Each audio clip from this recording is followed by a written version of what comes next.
Siapa yang tidak kenal dengan kata VOC? VOC merupakan perusahaan multinasional asal Belanda yang sempat memonopoli perdagangan rempah di Nusantara. Sejarah terbentuknya VOC diawali dari ekspedisi dagang oleh Van Veere ke Kepulauan Nusantara pada tahun 1595, di mana ekspedisi tersebut dipimpin oleh Cornelis de Houtman. Ekspedisi tersebut tidak menghasilkan keuntungan bagi perusahaan yang mengirimnya. Bahkan Houtman sendiri terbunuh saat berperang melawan Malahayati. Sekalipun demikian, ekspedisi ini membuktikan bahwa mereka, bangsa Belanda, telah mampu berlayar hingga ke Nusantara. Keberhasilan de Houtman dalam mencapai Kepulauan Nusantara menyebabkan adanya ekspedisi-ekspedisi berikutnya. Hanya saja, setelah kegagalan ekspedisi Houtman, ekspedisi berikutnya lebih diperlengkapi dengan banyak senjata. Pada tahun 1598, ekspedisi dagang yang dikirimkan dipimpin oleh Admiral Jacob van Neck. Ekspedisi ini berbeda dengan ekspedisi sebelumnya, karena ekspedisi baru ini mampu berdagang dengan baik di Nusantara.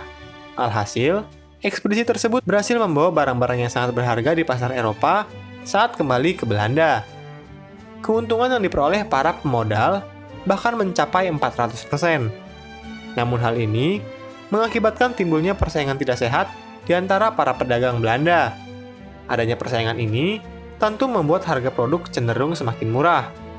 Padahal, ekspedisi ini merupakan jenis investasi yang sangat beresiko tinggi, baik bagi para investor atau bagi para pelaut yang harus berlayar sampai ke negeri yang jauh, menghadapi kemungkinan bajak laut, penyakit, sampai kapal yang karam. Salah satu faktor terpenting yang menyebabkan berdirinya VOC sebenarnya bukan hanya persaingan para pedagang Belanda, atau bahkan Spanyol dan Portugal, melainkan Inggris, negara yang dulu membantu Belanda dalam perang kemerdekaannya. Mengapa demikian?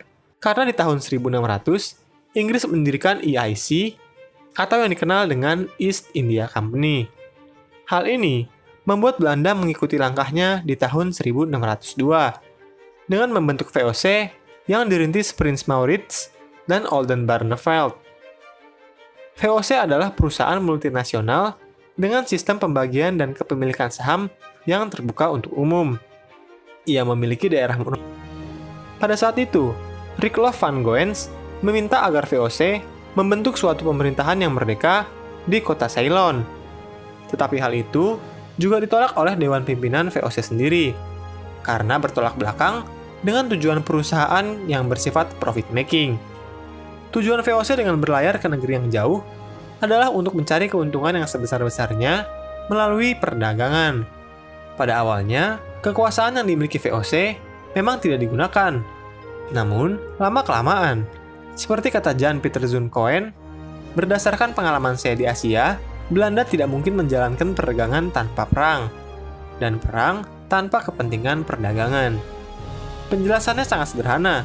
Menurut mereka, untuk mencapai suatu keuntungan yang maksimal, perdagangan yang dilakukan oleh VOC haruslah aman dan tanpa gangguan, sehingga hak-hak istimewa layaknya suatu negara mulai digunakan.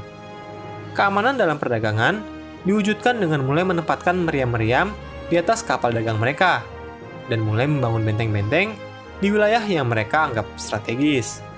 VOC juga mulai menjalin hubungan baik dengan para penguasa lokal untuk mengamankan daerah monopolinya dari pedagang Eropa lainnya, khususnya Portugis dan Spanyol.